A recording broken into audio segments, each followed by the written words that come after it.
Je dirais, vous avez vu, nous venons de signer un accord sur la sanction des fraudes et veiller à ce que tout ce qui va sortir soit taxé, pas doublement, mais taxé, que la traçabilité soit garantie, que la circulation également, et donc je sous-entends la sécurité. Donc ça veut dire que nous allons redoubler de vigilance et d'efforts pour faire de sorte que nous puissions mettre de l'ordre dans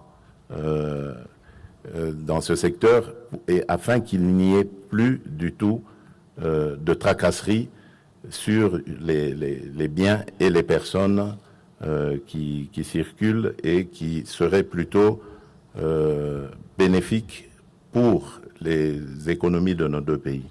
Donc, c'est un engagement que nous avons pris à travers ces accords signés aujourd'hui, de travailler de concert pour désormais barrer la route à toutes ces fraudes qui causent des évasions de moyens, de capitaux qui devraient normalement bénéficier à nos pays.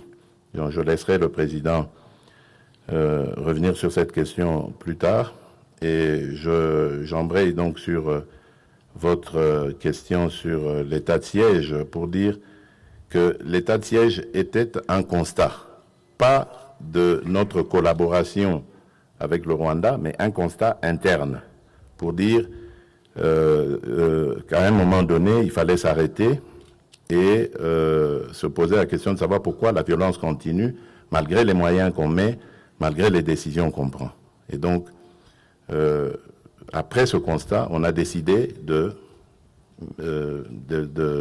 décréter l'état de siège qui va nous permettre, vous l'avez dit, d'avoir un administrateur, des administrateurs militaires en Ituri et dans le Nord Kivu, comme gouverneur. Et notre loi précise que le gouverneur, c'est le représentant direct et personnel du chef de l'État à la tête des provinces qu'il dirige. Et donc, ça fait que le chef de l'État va avoir un suivi en temps réel de ce qui se passe. Non pas qu'il n'a pas confiance dans les autorités qui le faisaient avant, ça n'a rien à voir, mais vous savez que lorsque on militarise, j'allais dire, une administration, ça veut dire qu'on a radicalisé quelque part sa gestion. Et là, on avait vraiment besoin d'une radicalisation parce que le phénomène qui se passe chez nous est très complexe. Il y a à la fois des responsabilités dans notre armée, malheureusement. Il y a des responsabilités dans nos communautés, donc par rapport à cette violence. Il y a des responsabilités aussi par rapport aux pays voisins, des incursions.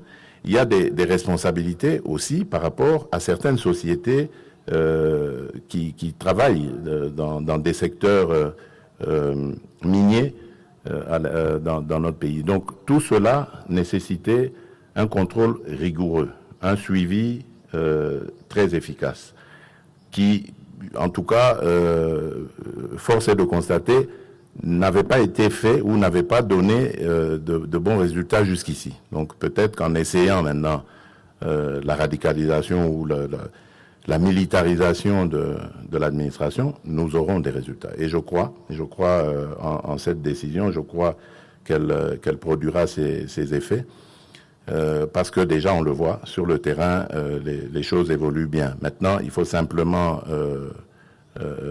accentuer la vigilance, le contrôle, le suivi surtout, pour que cela produise des résultats. Et c'est pour ça que je vous disais tout à l'heure, ça n'a rien à voir avec la coopération, comme vous l'avez évoqué ici, avec le Rwanda, avec qui, depuis mon accession à la tête de la République démocratique du Congo, nous nous entendons très bien. Nos services collaborent dans tous les domaines, l'armée, les renseignements, tant militaires que civils, politique, la politique aussi, à ce niveau, il y a des échanges. Donc tout est fait de sorte que il y ait de l'harmonie et le même point de vue par rapport aux obstacles qui nous empêchent de coopérer normalement.